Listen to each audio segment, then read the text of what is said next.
Myself Aravind and my teammate Ashish as a part of the UnnaTI design contest. Here we want to present you the demonstration of the universal active filter, which is widely known as UAF.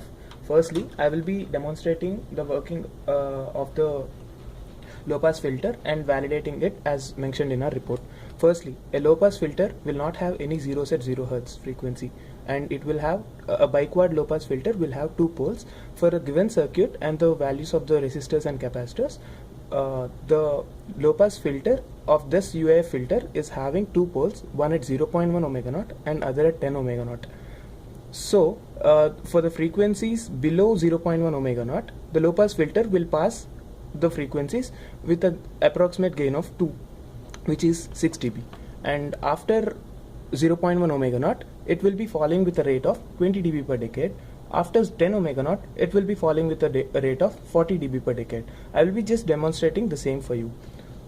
The frequency of the sine wave is 16 Hz, is much lower than the two poles, so the gain is very high.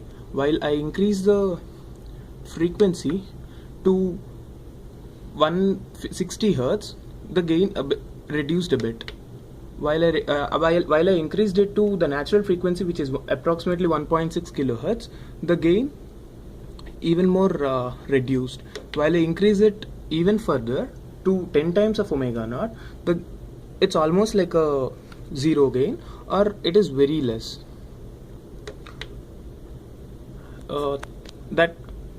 Characteristic equation of the universal low pass filter for the given values is s square plus 10 omega naught s plus omega naught square, where the q is 0.1, which is 1 by 10.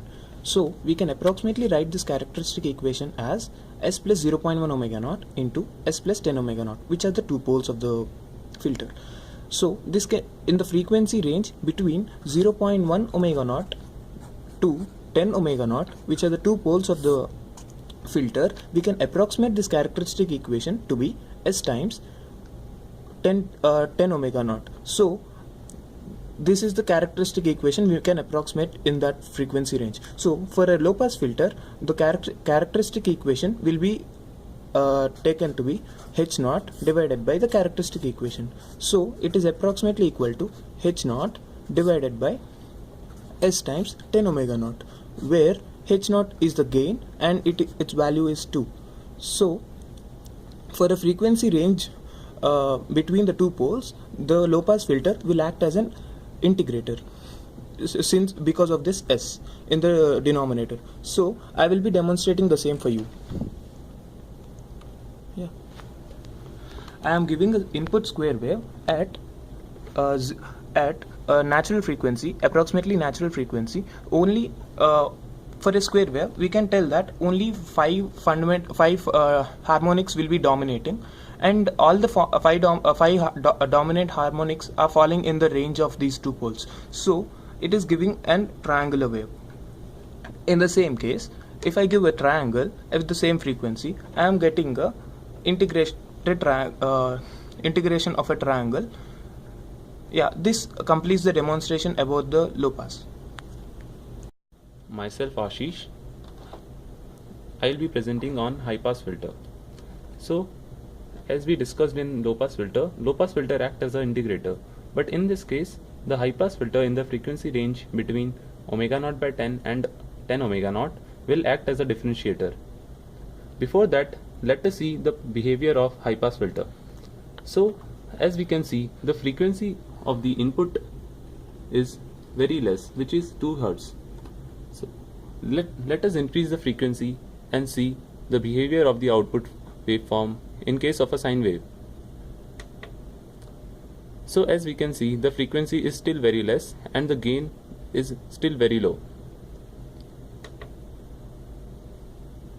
Even at 160 Hz, the output gain is low. Now as we can see, as we have increased the frequency to 1.5 kHz, we can see the increase in gain. And now at 16 kHz, so we can see the output gain has increased to 2.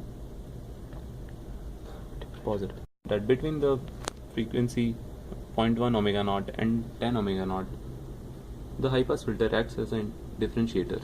So let's check the output for a sine wave at 1.5 kHz. As we can see, the output of a sine wave is still a sinusoidal wave, which in this case is cos wave. Okay, let's change the input waveform. Okay, now the input waveform is a square wave at 1.5 kHz. Now, as we can see in the output wave, at the rising edge we can see a positive pulse, and at the falling edge we can see a negative pulse. The reason for this is because there is a sudden transition from positive to negative in a square wave. That's all. Thank you.